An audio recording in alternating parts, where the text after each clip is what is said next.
So now that we have something to look at, we can kind of take a look around here and see.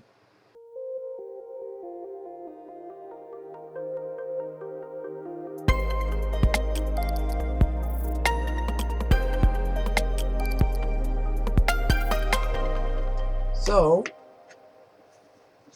Horst got back to me and he has no clue how to install the libraries for RTL-SDR and etc.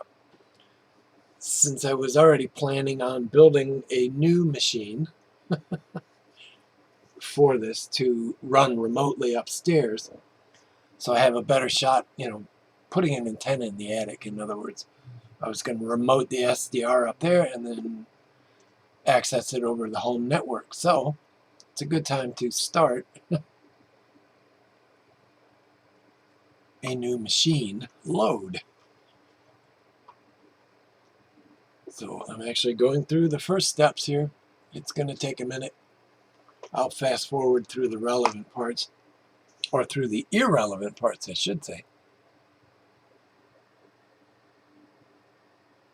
This is the very first boot up. And I always, first steps here are always a pain in the rump.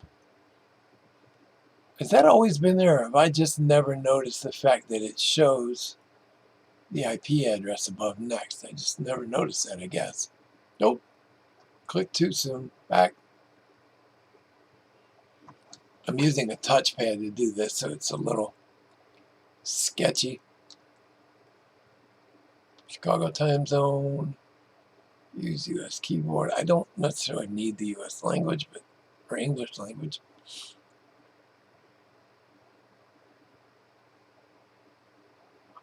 This is going to be a wired Ethernet, so I will skip Wi-Fi when it gets to that point.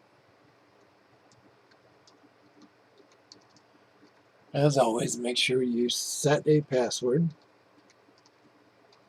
Using the default password is never bright. Okay, yep, I have a black border. Next. Oh, I wanted to skip that, but that's okay. I'll run updates. It skipped it automatically by hitting next, but that's fine. This is the May of 2021 version of Raspbian with desktop. I'll tell you the exact name here in a second. That's going to take a few minutes anyways. Downloads. I'll just verify exactly what this is. Yep, May 7th of 2021, Raspberry Pi OS Buster. And this is the basic with desktop. This is not the everything load. So I'll let this finish and we'll pick it up right before we reboot.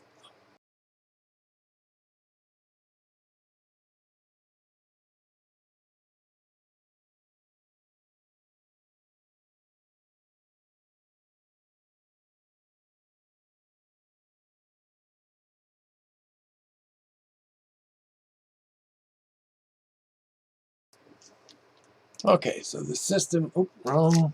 I need my other keyboard. All right, system is up to date.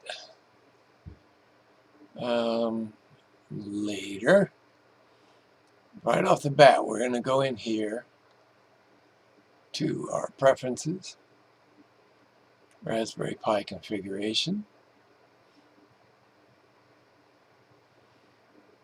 We're going to go, the first few times, we're going to jump up and go ahead to the desktop. Eventually, we will configure this to go to the command line only. So I will name this one SDR2. Network at boot. We'll turn off the splash screen so that we may see what's going on. Overscan, we got that part of it. What was the one I ran into not long ago with screen blanking? Oh, XRDP. So the X Windows Remote Desktop Protocol client in lieu of VNC. If you disable screen blanking, for some reason it disables keyboard and mouse in XRDP. So if you ever run into that problem and you're using XRDP, that's the problem. You have to enable screen blanking. All right, interfaces, we want SSH on. For right now, that looks good. Performance is standard. I already did the rest of that. Okay, now let's go ahead and reboot.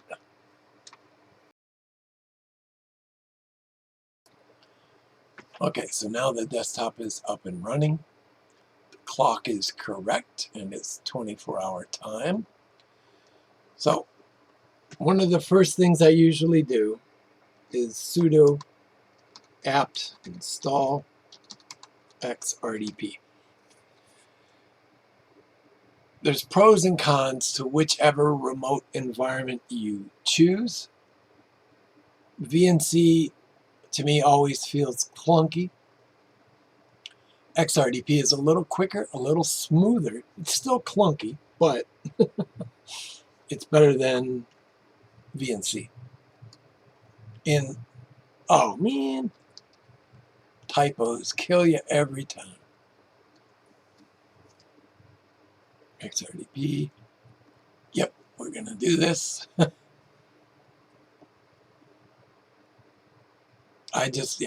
So XRDP, I just fully prefer it. There are ways to pipe audio over XRDP, though I have not dug into them too much. I would love it if it worked that way. It would be great for remotely operating an SDR. So let's let this finish up. All right, we're done there. Just to show you what it does. Yep, that's it. It just shows us what version we're running, uptime, current package level, shell level, current viewing resolution. It's interesting because I have it set to 1920 by 1080. I'll just come back and look at that later. Let me reboot. In fact, we'll do that here. We'll go ahead and issue the reboot. Okay, so now I've switched to a full screen recording and I've started up Windows integrated remote desktop connection. Let's see if this works the first time, and it did. Sometimes that name resolution doesn't work. So the login is your standard login and password, pi and whatever password you configured on login. And there we go, up and running. I'm going to have to shrink this to show it on screen because it has actually gone to a larger resolution than what I would normally recommend. I have a ultra wide monitor and it can be a little problematic sometimes. I'm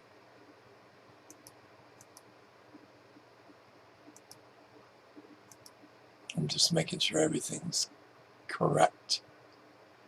Yep, and we do look good.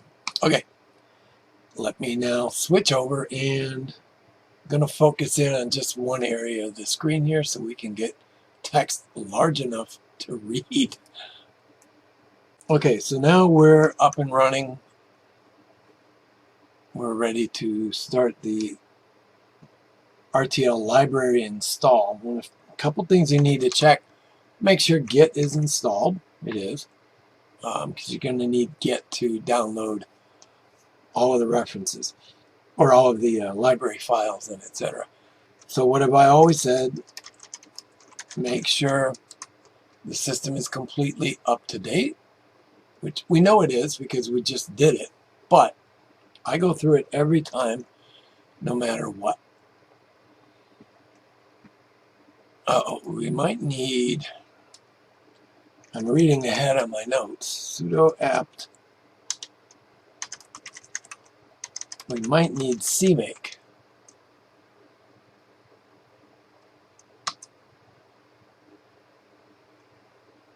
I think I should double check that make is installed by default. I believe it is.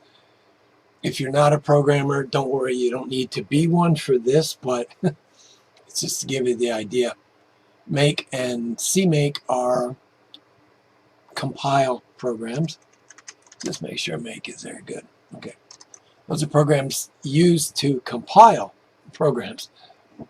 Make binaries or whatever. I'm not going to go too far into this. So copy from my notes here. Hopefully these haven't changed. If so, I'll have to look them up. So yeah, the first thing we need to install is live USB. Yep, good. Now some of these are prerequisites to install everything else. Sudo, do I remember, it's apt install. What is that library? I think it's build-essentials. No, it must be build essential. Good. It's already there and it's already up to date. You can also you can stack commands, but I think that's way beyond the scope of what we're trying to do here. Now the question I have, so the SDR libraries, there are a lot of them out there. It's like everybody does their own slight modification to a previous one. But the last one I used was from OsmoCon. That's what's in my notes. So let's see if that still works. Oh, and it did. RTL-SDR, good. We're there. So we want to cd to that new directory, the clone of the Git repository that we just got. We want to mkdir, we want to make a directory, build. We're going to cd to build. Oh. So now we've made that directory, we've now changed into that directory. Now the trick here, cmake, slash dash deinstall underscore udev, deinstall underscore udev underscore rules equals on. So what we're telling it to do here is, as part of the install, we're going to make this so that every user to the system, every authorized user can run it. Typically what happens on an Ubuntu system, that's probably a fair thing to throw Ubuntu in there as well, but on a Raspberry Pi environment, Debian based, you need to sudo, super user do, anything that makes a system change. So we're going to build that and get it so that all users can do it. Okay. We are now ready to go. We're going to run make. Make will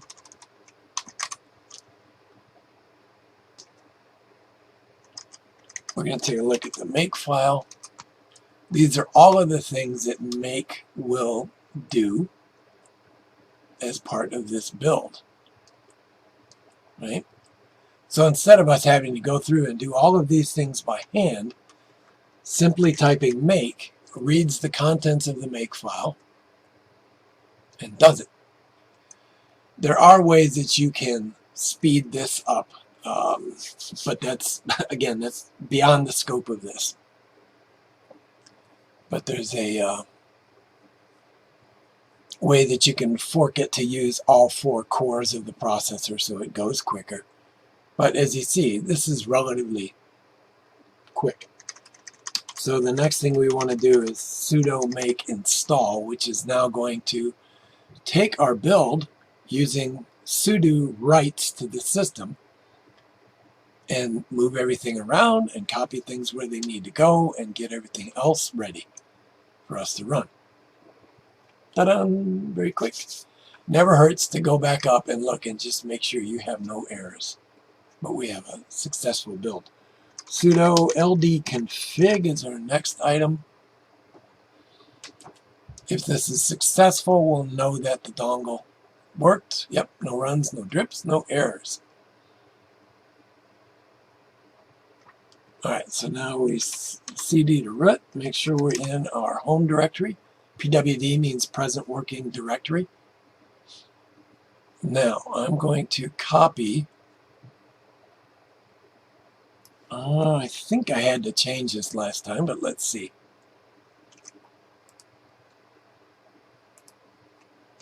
Seems to me I had to make... No errors. Okay. Now, we need to do a reboot. So after a minute or two, your system will reboot. It's typically under a minute, but I always say to wait. We're going to log back in again using remote desktop. Let's get our window back open.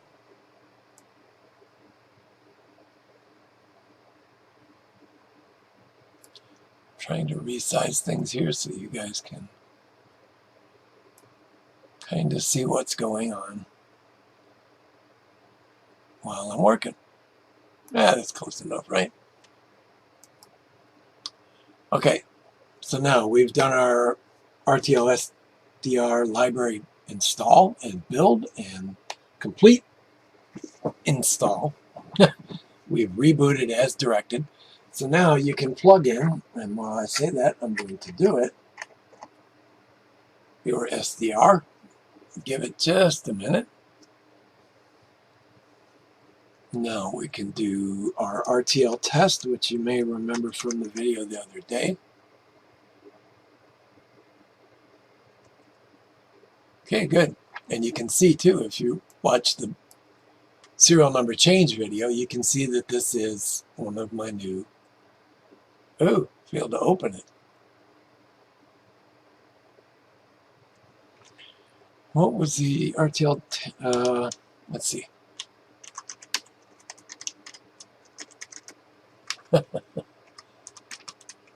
Fumbly keys. And that figures. There's no manual entry.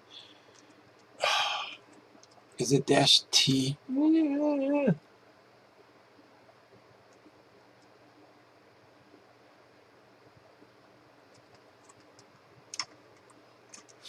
Let's see if maybe permissions are messed up.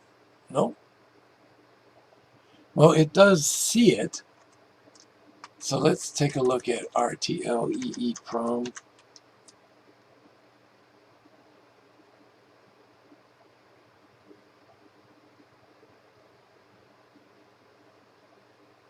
So our kernel module blacklist did not work. Interesting. Hold on a minute. Okay, this kind of moves into the area that I had talked about, variations of the library. It looks like our version of CMake does not honor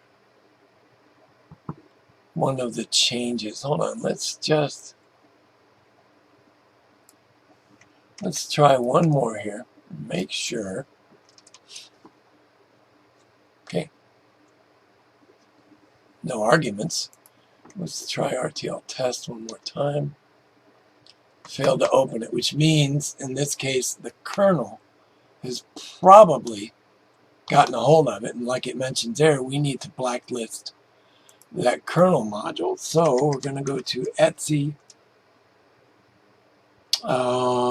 That's part of the boot up, so it's mod probe daemon.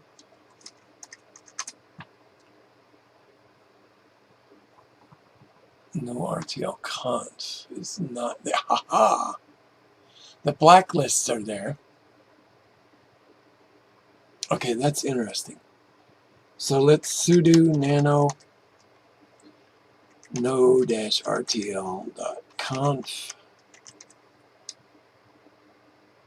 I don't know, RTL conf. This was something else I had in my notes. This particular build note I did is probably 2 years old.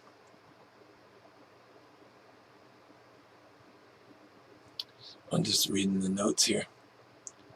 Somebody else had the notes too, so let's just write this out. And let's do a reboot. So we're done now. We've rebooted. Oh, that's not what I wanted to do. I wanted to open it. Ah, I opened two.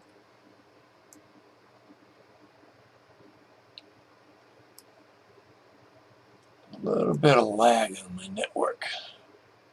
Of course, it would help if I wasn't doing a backup of a machine right now. There we go. That worked. So we have one SDR. Let me get out of there. Let's plug in the other SDR. Yep, good. Now they're both visible. So that was our trick, is we had to go to Etsy mod. Helps if you break. CD to Etsy mod probe.d ls. We had to add our no RTL.conf. That was our trick. Okay, so now that we know that the SDR is working, or SDRs in this case, and we can RTL_test, we can see them. Okay, we know we now have two of them there. Let's now, for those of you that are interested in ADSB, which is, again, way too complex for just this quick startup, but you're going to need a way to capture ADSB data and present it to either the local system or the network, or both, in order to view the geolocation of aircraft in the air. It's going to be parsed from the data that we're receiving. And the next piece that we need is 1090 dump, or dump 1090 is what it's called. So let's do, now we're going to run back and do another git clone. I'm not sure if this library is still active. This is like the other one. There seems to be a few that work non-stop. Okay. Did that work? Yep. We're going to go into dump 1090. Okay, there's everything. So we're going to, again, we're going to run make. Oh. Well, I'm not, let's see. Argument range. Yeah, I might have to change repositories, but let's get this. Oh, package config maybe? That could be sudo apt install pkg dash, I think it's config. It's spelled out. That could be, see, you can see right here, right? So it may be that we need to install package config.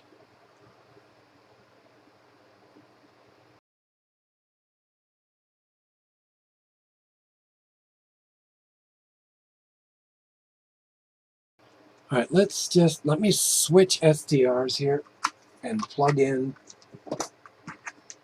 my actual ADSB receiver. And again, we can do RTL_test just to see which one is there. And it is set up and it's ready. All right, so now let's /dump 1090. Let's just run interactive here so we can see if it's working. And it is indeed working. So let's do this. Dash, I always forget. I think it's net or network. Interactive dash net. Okay. All right, now we've got one plane, two planes, three planes. Okay. I think I want to bring over a browser window.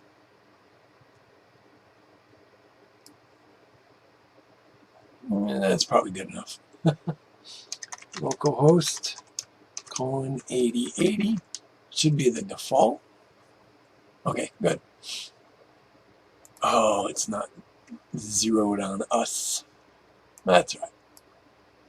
We'll move over here and we're going to zoom in.